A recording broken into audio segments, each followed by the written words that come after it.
श्यामपुर गांव में 3 पक्की सहेलियां ईशानी, माधुरी और तानिया रहती थी।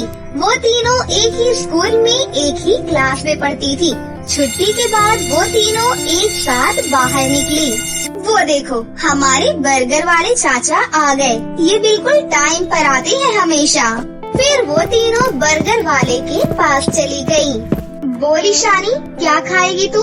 बर्गर, मोमोज या पानी पूरी? इतने में उन्हीं के थोड़ी दूरी पर एक दूसरी लड़की बीच में बोल पड़ी। अरे वो बेचारी क्या बताएगी, वो तो बेचारी तुम दोनों के सहारे ही चाचा के बर्गर के ठेले के पास आ जाती है। अगर तुम दोनों अमीर सहेलियां उसकी जिंदगी में ना होती तो वो आज तक बर्गर की शक्ल तक नहीं देख पाती। इतना सुनते ही माधुरी और तानिया मुस्कुराई और उस लड़की के पास चली गई। आप दोनों मेरे पास क्यों चली आई? जाओ जाओ, अपनी गरीब सहेली को बर्गर पिज्जा खिलाओ। उसके इतना बोलते ही माधुरी और तानिया ने उस लड़की को मारना शुरू कर दिया। सब उन दोनों लड़कियों को रोकते रहे, लेकिन वो लड़कियां नहीं रुकी और उसे मारती रही। तूने ही कहा था ना कि हम दोनों बहुत अमीर हैं। ये ले पैसे, अपना इलाज करा ले आ। उम्मीद से ज्यादा ही पैसे हैं ये। आज के बाद हमारी सहेली के खिलाफ किसी ने जरा सा भी कुछ कहा तो उसका अंजाम इससे भी खौफनाक होगा। चल ईशानी, अब घर चलते हैं। वो तीनों सहेलियां वहाँ से चली गयी। तभी चाचा ने उस लड़की से कहा, बिटिया, मुझे लगता है कि आज के बाद आप किसी भी गरीब का मजाक नहीं उड़ाओगी। तो इस तरह से उन तीनों की दोस्ती के चर्चे पूरे स्कूल में थे। ईशानी गरीब जरूर थी, लेकिन तानिया और माधुरी उसे इस बात का कभी भी अफसोस नहीं होने देती थी। तभी रास्ते में, मैं कितनी खुशनसीब हूँ कि मुझे तुम दोनों जैसी सहेलियाँ मिली। तुम दोनों इतनी ज्यादा अमीर हो। तुम दोनों के पिताजी की खुद की कंपनियाँ चलती हैं, फिर भी तुम दोनों मुझसे कितना प्यार करती हो। तुम दोनों को तो किसी बड़े अमीरों वाले स्कूल में पढ़ना चाहिए। अगर आगे से खुद को गरीब कहा तो मैं तेरा भी वही हाल करूँगी जो उस लड़की का किया था। तो इस तरह से उन तीनों की दोस्ती चलती रही। दिन बीतते गए और एक दिन ईशानी के गांव में बहुत भयंकर बाढ़ आ गई। 2-3 दिन ईशानी स्कूल नहीं आई। एक रोज छुट्टी के समय, तानिया, 3 दिन हो गए ईशानी स्कूल नहीं आई। चल उसके गांव चलते हैं, कहीं बारिश की वजह से बुखार तो नहीं आ गया उसे। वो दोनों पैदल ईशानी के गांव की तरफ निकल पड़ी। जैसे ही दोनों ईशानी के गांव के पास पहुंची, वैसे ही कुछ पुलिस वालों ने दोनों को रोक लिया। अरे, कहाँ जा रही हो तुम दोनों? इस गांव में मेरी सहेली रहती है। अब इस गांव में कोई नहीं रहता।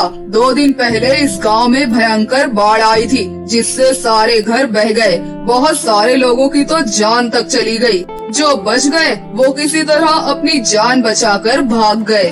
ये सुनकर माधुरी और तानिया को झटका लगा। पता नहीं बेचारी कहाँ होगी, पता नहीं जिंदा भी होगी या नहीं। अरे ऐसा मत बोल तानिया, हम जल्दी ही उसे ढूंढ निकालेंगे। उन दोनों ने ईशानी को ढूंढने की बहुत कोशिश की, पर वो नहीं मिली। उन दोनों ने ईशानी के बारे में अपने अपने पिता को भी बताया। उनके पिता ने पुलिस की मदद ली, पर ईशानी के बारे में कुछ भी पता नहीं चला। फिर एक रोज स्कूल की तरफ से कहीं टूर जाने वाला था। बच्चों, इस क्लास के सभी लोगों का इस स्कूल में आखिरी साल है। इसके बाद आप सभी कॉलेज में चले जाओगे। तो इस साल को यादगार बनाने के लिए हम सभी टूर पर जाएंगे, वो भी उत्तराखंड की वादियों में। सभी बच्चे खुश हुए, लेकिन माधुरी का मन नहीं था जाने का। माधुरी, चलते हैं ना, हमारा मूड भी थोड़ा बदल जाएगा। तानिया की जिद करने पर माधुरी मान गई। दोनों ने टूर वाली बात अपने पापा को बताई। तुम लोग इतनी दूर टूर पर जाओ, मैं तुम्हें नहीं रोकूंगा, पर तुम दोनों स्कूल बस में नहीं बल्कि अपनी कार से जाओगी। अनिकेत हर वक्त तुम दोनों के साथ रहेगा। तानिया, मैंने आपके डैड से भी बात कर ली है, तुम दोनों मेरी ही कार से जाओगी। ओके? Okay uncle. अगले दिन वो लोग उत्तराखंड पहुंच गए। अरे तानिया, उस लड़की को देख, वो जो बकरी चरा रही है। अरे ये तो अपनी ईशानी जैसी लग रही है। वो दोनों उसी लड़की के पास पहुंच गई। वो कोई और नहीं बल्कि ईशानी ही थी। ईशानी ने उन दोनों को देखा, तीनों का गला भर आया। तीनों बहुत कुछ बोलना चाह रही थी पर आवाज ही नहीं निकल रही थी। पता है, हमने तुझे कहाँ नहीं ढूंढा, अचानक से गायब हो गई तू। सब कुछ बताऊंगी, आओ यहाँ पास में मेरा घर है, चलोगी नहीं? क्यों नहीं चलेंगे, हाँ चले। तीनों कार में बैठकर ईशानी के घर पहुँच गयी। उसका घर कुछ खास अच्छा नहीं था। ईशानी के माता पिता ने खिड़की से उस कार को बाहर देख लिया और वो डर गए। ये इतनी बड़ी कार तो हमारे घर की तरफ ही आ रही है। कहीं ये लोग बैंक की तरफ से तो नहीं आए हैं? इनका आना तो बनता ही है। अगर हम टाइम पर लोन जमा करा देते तो ये लोग नहीं आते। अब ये लोग हमारे घर का सारा सामान उठाकर ले जाएंगे। ईशानी के पिता ये सब कुछ सोच रहे थे कि तभी तानिया और माधुरी उनके घर आ गई। ईशानी भी उनके साथ में थी। ये सब देखकर वो दोनों हैरान हो गए। माधुरी, तानिया बेटा, आप दोनों यहाँ इतनी दूर? चाचा, ऊपर वाले ने आखिरकार आप लोगों से मिलवा ही दिया। आप लोग तो बिना बताए गायब ही हो गए। पता है, पापा भी आप लोगों को खूब ढूंढते रहे पर आप लोग कहीं मिले ही नहीं। क्या बताऊं बिटिया, उस भयंकर बाढ़ ने तो हमारे पूरे गांव को ही उजाड़ कर रख दिया। बहुत लोग मारे गए। किसी तरह अपनी जान बचाकर हम लोग भागे। महीनों लग गए रुकने का सहारा ढूंढते ढूंढते। फिर यहाँ उत्तराखंड में एक दोस्त ने मेरी एक पेट्रोल पंप पर नौकरी लगवा दी। फिर लोन लेकर हमने ये छोटी सी झोपड़ी बना ली है। शीला, मुझे तो यकीन ही नहीं हो रहा है कि जो मैं देख रहा हूँ वो सच है या कोई सपना। सही कहा आपने, ये दोनों बहुत बड़े घर की बेटियां हैं। फिर भी हमारी ईशानी से इन्होंने आज तक दोस्ती नहीं तोड़ी। अगर पूरा देश ऐसा ही हो जाए तो ये देश फिर से महान बन जाएगा। माँ, तुम तो जानती ही हो कि ये दोनों मेरी बचपन की सहेलियाँ हैं। हम तीनों को पूरा स्कूल जानता था। एक बार तो मुझे किसी ने गरीब कह दिया तो इन दोनों ने उसकी खोपड़ी फोड़ दी। तुम तीनों की दोस्ती देखकर तो मुझे अपना पुराना भारत याद आ गया। अच्छा, अब तुम तीनों गप्पे मारो, मैं सबके लिए चाय नाश्ता बना कर लाती हूँ। अरे नहीं आंटी, आप तो मुझे पाप चढ़ा देंगी। मैं अभी चाय बना कर लाती हूँ, तुम दोनों यहाँ बैठो। माँ, आप दोनों बैठो, आज हम तीनों मिलकर चाय बनाएंगे। फिर आप बताना कि चाय कैसी बनी है। हाँ माँ जी, हम तीनों बेटियों की होते हुए भला आप क्यों चाय बनाएंगी? तो इस तरह ईशानी, तानिया और माधुरी किचन में चाय बनाने के लिए चली गई। फिर चाय पीने के बाद धीरे धीरे शाम हो गई। तो ठीक है ईशानी, हम दोनों ने अब तुम्हारा घर तो देख ही लिया है।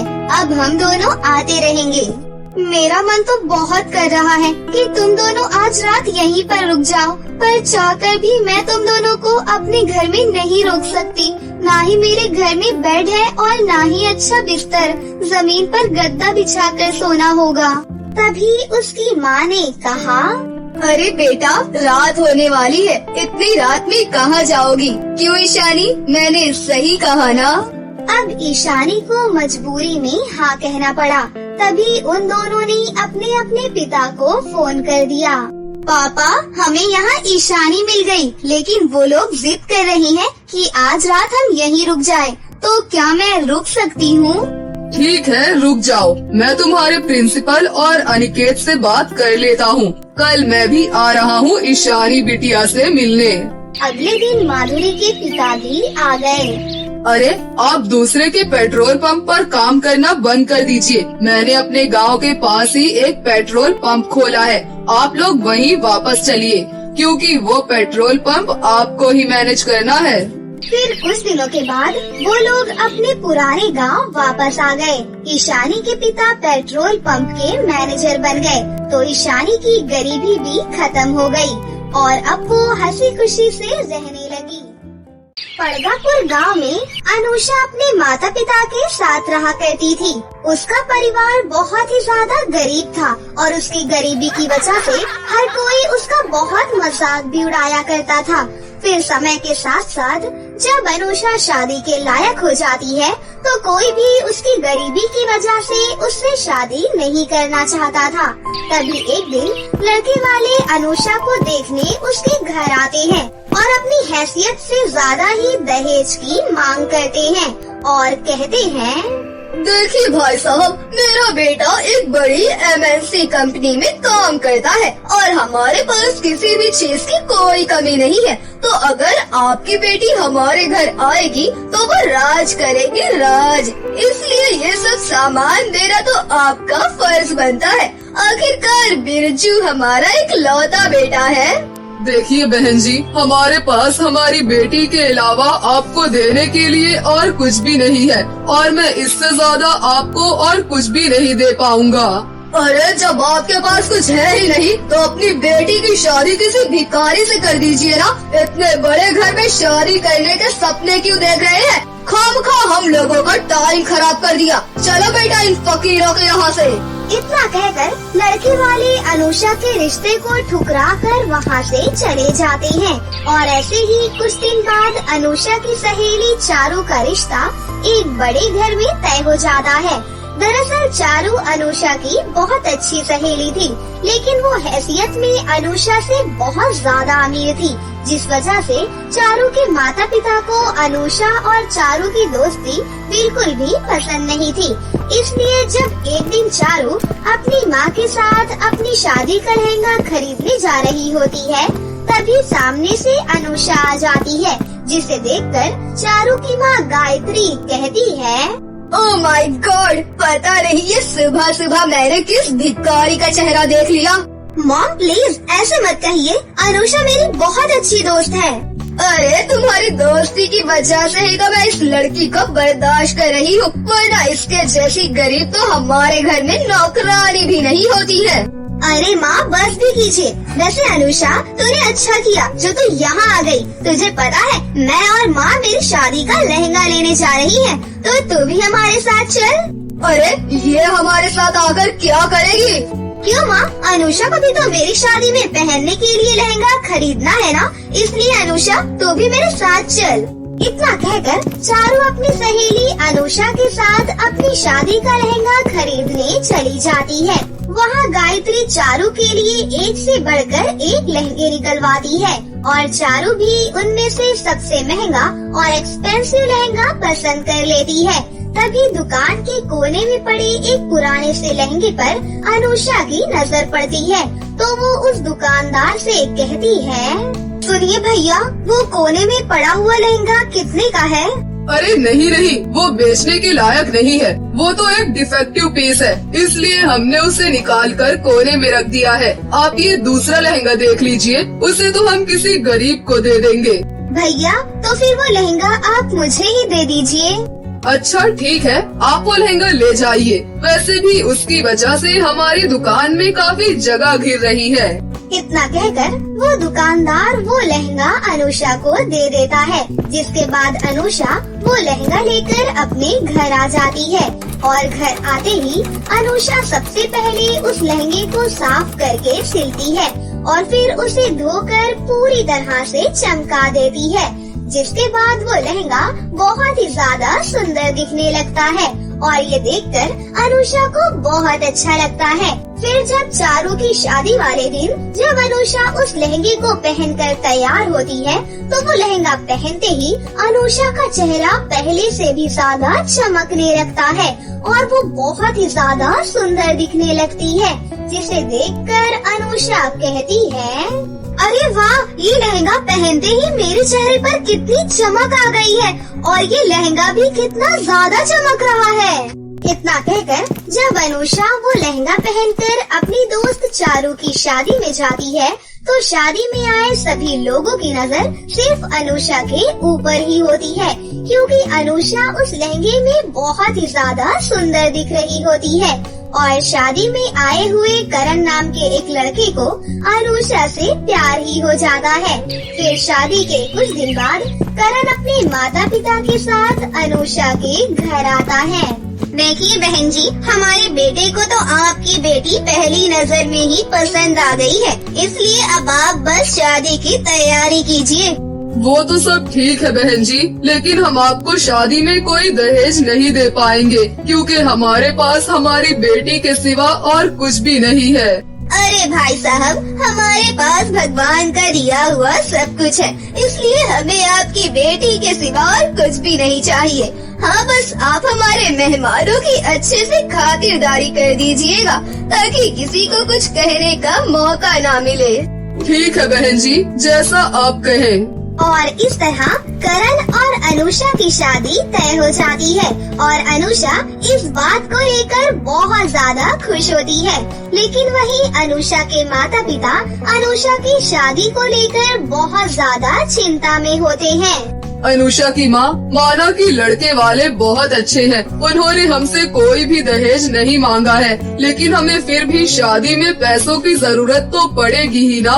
लेकिन हमारे पास तो इस समय एक फूटी कौड़ी भी नहीं है कि हम अपनी बेटी के लिए उसकी शादी का जोड़ा भी खरीद सके। देखिए, आप चिंता मत कीजिए, सब कुछ ठीक हो जाएगा। आप बस कहीं न कहीं से पैसों का इंतजाम करने के बारे में सोचिए। इतना कहकर अनुषा के पिता अगले दिन ही सेठानी जी के पास कुछ पैसे उधार मांगने के लिए चले जाते हैं।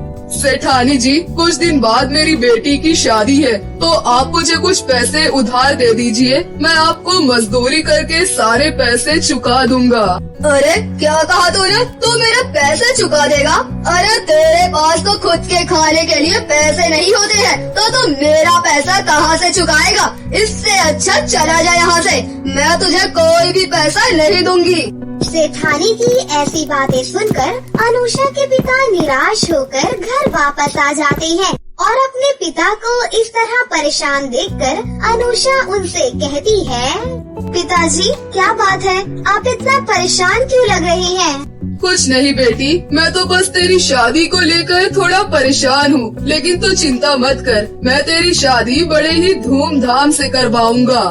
और ऐसे ही समय गुजरता रहता है और अब अनुषा की शादी का दिन भी नजदीक आ जाता है, लेकिन अनुषा के पिता अभी तक पैसों का इंतजाम नहीं कर पाते हैं, जिसकी वजह से वो काफी ज्यादा परेशान होते हैं। और अपने पिता को इस तरह परेशान देखकर अनुषा अपने हाथ में उस लहंगे को पकड़े हुए कहती है, हे ऊपर वाले, पता नहीं अब क्या होगा। पिताजी के पास तो बिल्कुल भी पैसे नहीं है कि वो मेरी शादी की तैयारी कर सके।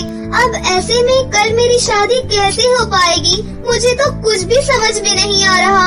अनुषा के इतना कहते ही अचानक से वो लहंगा चमक उठता है और ये देखकर अनुषा बहुत ज्यादा घबरा जाती है और कहती है, अरे ये क्या, ये लहंगा अचानक से इतना चमक क्यों रहा है?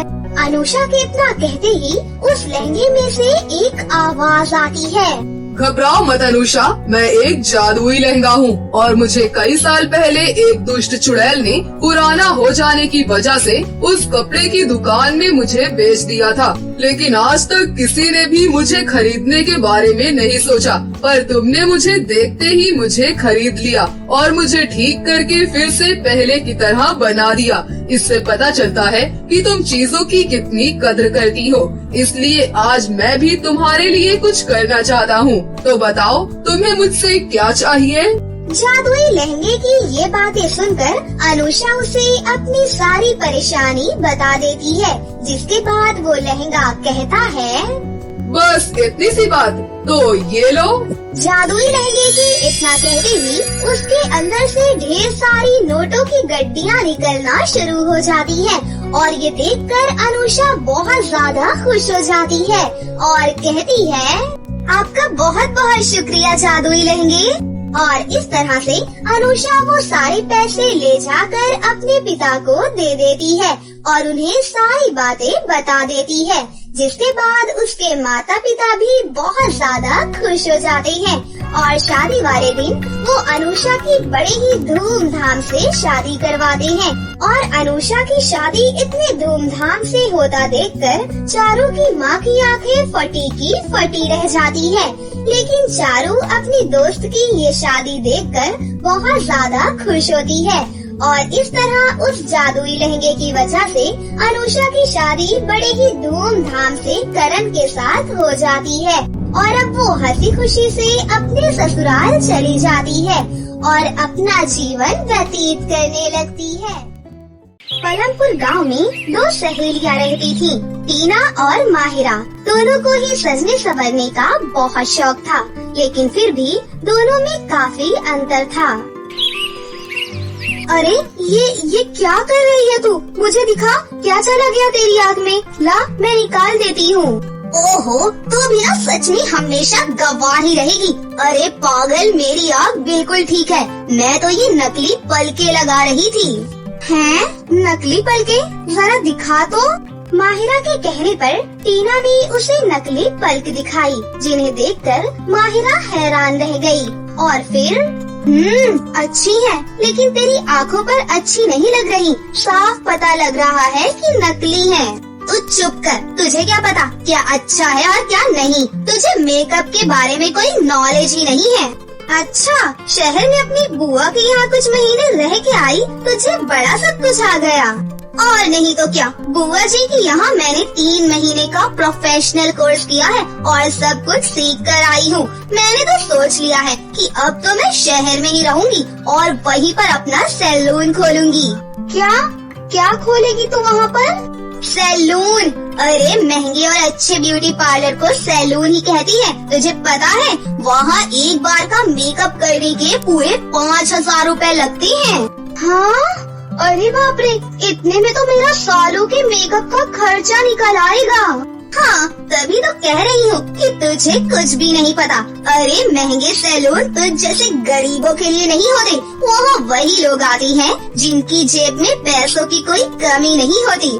अच्छा, और वैसे मैंने भी तेरे जाने के बाद बहुत कुछ सीखा है, कुछ इंटरनेट से और कुछ अपनी दादी से। पता है, उन्होंने मुझे आयुर्वेद के बहुत सारे ऐसे नुस्खे बताए हैं जिनसे बहुत ही कम खर्च में हम अपनी त्वचा और बालों को बहुत अच्छा बना सकते हैं। बताओ तुझे, सुन। एक मिनट, मुझे तेरी दादी का ज्ञान नहीं चाहिए और मेरी स्किन और बाल वो भी बहुत अच्छे हैं। इतना कहकर टीना वहाँ से चली गई। दरअसल टीना और माहिरा के परिवारों की माली हालत में काफी अंतर था और जैसे जैसे दोनों बड़ी हो रही थी, इस बात का असर दोनों की दोस्ती पर भी पड़ रहा था। टीना गांव की जमींदार की बेटी थी और शहर में उसके कई रिश्तेदार भी रहते थे। वो शहर जाकर हर बार कुछ न कुछ नया सीख कर आती थी और फिर माहिरा के सामने खूब डींगे मारा करती थी। और फिर एक दिन, टीना फिर से सोच ले एक बार। इसमें सोचना क्या है? मेरे पापा मेरे सैलून के लिए दिल खोल कर खर्च कर रही हैं। तो देखना, बस 1 साल के अंदर शहर में ब्रांड बन जाएगा मेरा सैलून। लेकिन तूने तो मेरे साथ मिलकर यहाँ गांव में ब्यूटी पार्लर खोलने का वादा किया था ना? अरे वो तो बचपन में बोल दिया था मैंने। देख माहिरा, मेरे सपने बड़े हैं जिन्हें मैं यहाँ गांव में रहकर नहीं मारना चाहती। बाकी तू चाहे तो शहर आकर मेरे सैलून में काम कर सकती है, लेकिन उसके लिए पहले तुझे ट्रेनिंग लेनी होगी, वो भी कम से कम 6 महीनों की। नहीं, रहने दे, मैं यही गांव में ही ठीक हूँ। तू अपने सपने पूरे कर और मैं जो करना चाहती हूँ मैं वो करूँगी। माहिरा की बात पर टीना ऐसे मुस्कुराई मानो उसे माहिरा पर बहुत तरस आ रहा हो। इसके बाद टीना हमेशा के लिए शहर चली गई और वहाँ अपने पिता के पैसों से उसने एक बहुत बड़ा और मॉडर्न सैलून खोला और महंगे स्टाइलिश भी उसने हायर कर लिए थे। टीना बहुत खुश थी। शुरुआत में ही उसके कई रेगुलर कस्टमर बन गए। टीना का सैलून बढ़िया कमाई करने लगा। लेकिन फिर एक दिन, मैडम आप इतना पैनिक क्यों कर रही हैं? हम ठीक कर देंगे इसे।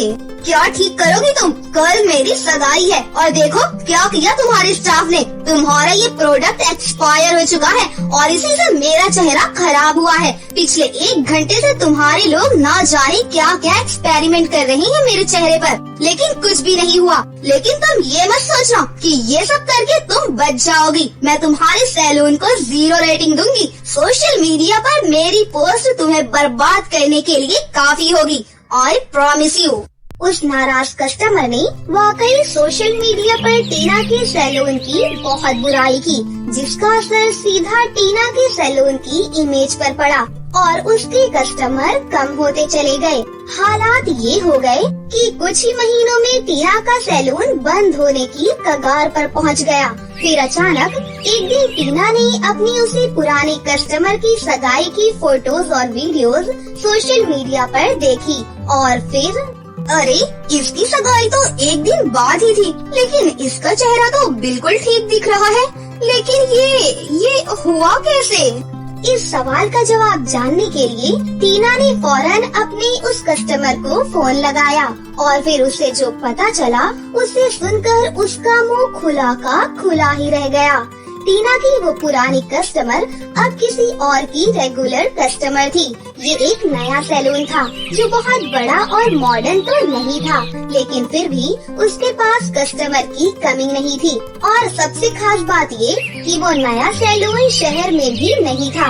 ये सैलून टीना की बचपन की सहेली माहिरा का ही था, जो अपनी दादी से मिली आयुर्वेद के ज्ञान का इस्तेमाल करके लोगों को न सिर्फ खूबसूरत बना रही थी, बल्कि उनकी परेशानियों को भी दूर कर रही थी, वो भी बहुत कम खर्च में। माहिरा का मामूली और सस्ता सा सैलून अब शहर की हर गली तक फेमस हो चुका था।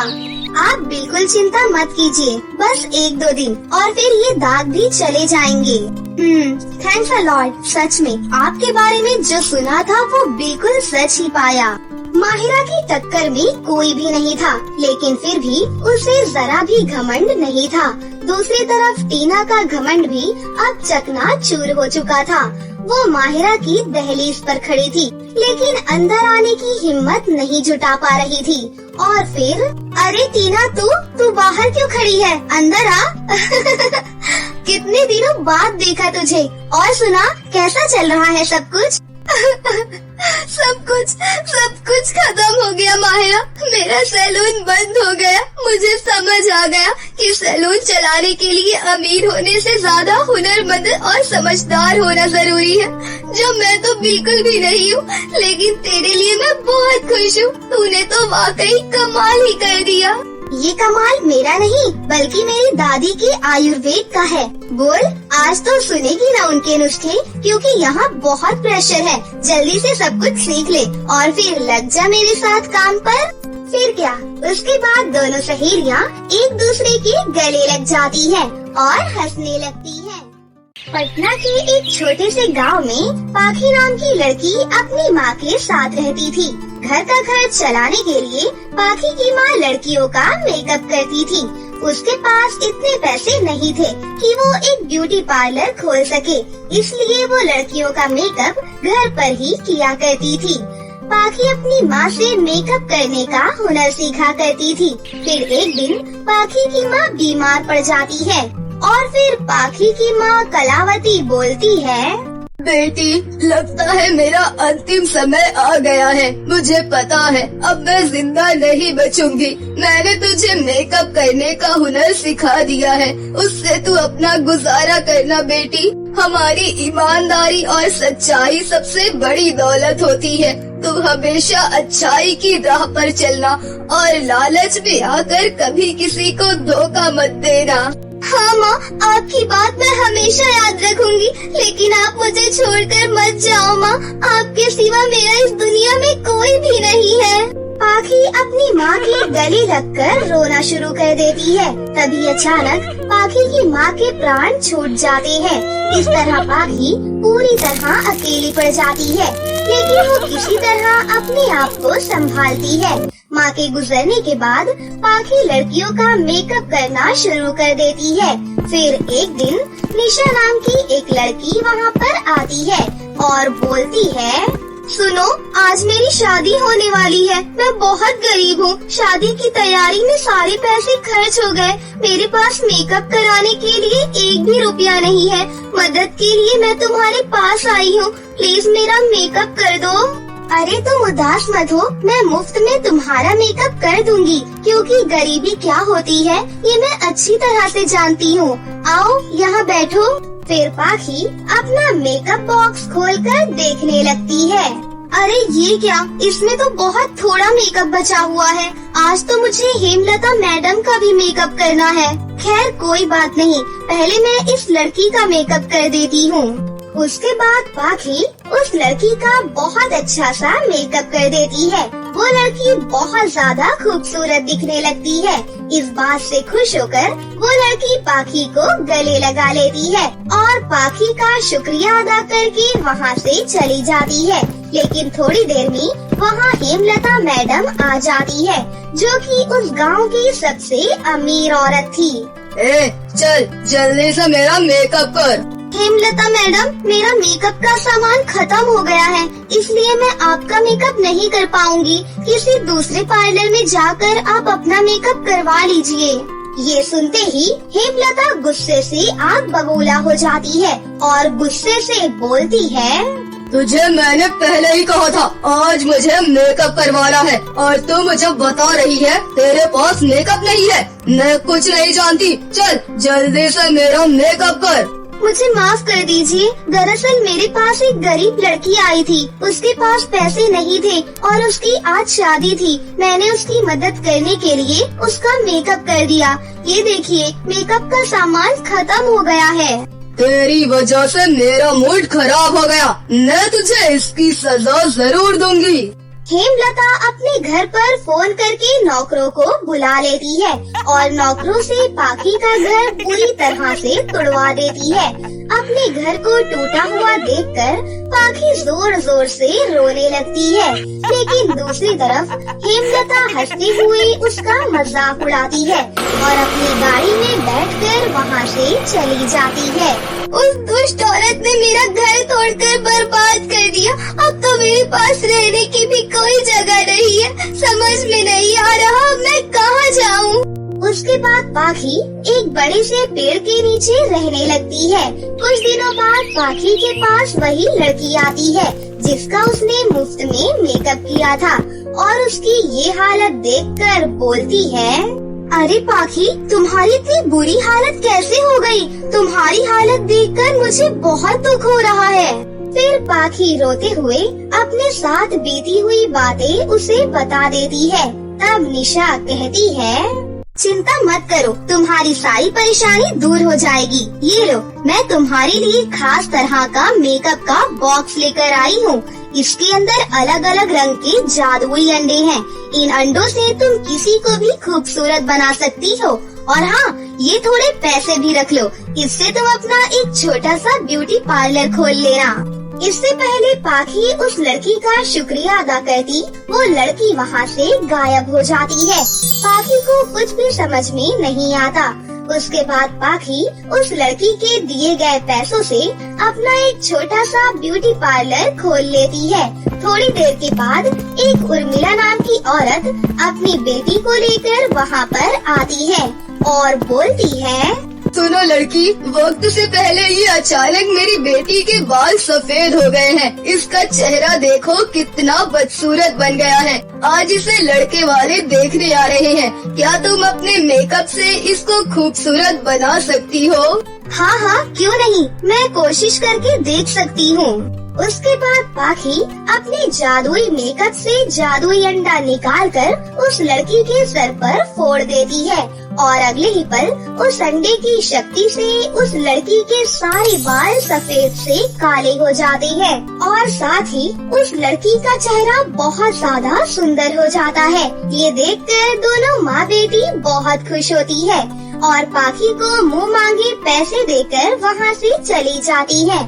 उस दिन के बाद से पाखी जादुई अंडों की मदद से लड़कियों को खूबसूरत बनाकर अच्छे पैसे कमाना शुरू कर देती है। फिर एक दिन अचानक उस गांव में बहुत तेज भूकंप आता है। लोगों के घर पूरी तरह से टूटकर बर्बाद हो जाते हैं। लोगों की सारी संपत्ति नष्ट हो जाती है, यहाँ तक कि उनके पास खाने के लिए अनाज भी नहीं बचता। एक तरफ हेमलता का घर बहुत बड़ा और मजबूत था। भूकंप का उस घर पर कोई असर नहीं होता। सभी लोग उस घमंडी हेमलता के घर पर मदद मांगने के लिए जाते हैं, लेकिन हेमलता सभी लोगों को डांटकर वहाँ से भगा देती है। पाखी को ये बात बहुत बुरी लगती है। और वो सभी लोगों को अपने पास बुलाकर उन्हें मुफ्त का खाना खिलाती है। लेकिन कुछ दिनों में पाखी के पास सारे पैसे खत्म हो जाते हैं। ये क्या, मेरे पास तो सारे पैसे खत्म हो गए। अब मैं गांव वालों को खाना कैसे खिलाऊंगी? मुझे तो कुछ भी समझ नहीं आ रहा। तभी पाखी के सामने अचानक से वही लड़की प्रकट होती है। चिंता मत करो पाखी, मैं तुम्हारी मदद के लिए आ गई हूँ। उस दिन तुम अचानक से गायब हो गई थी। तुम कौन हो? मैं तुम्हें समझ नहीं पा रही हूँ। अगले ही पल वो लड़की एक सुंदर सी परी के रूप में बदल जाती है।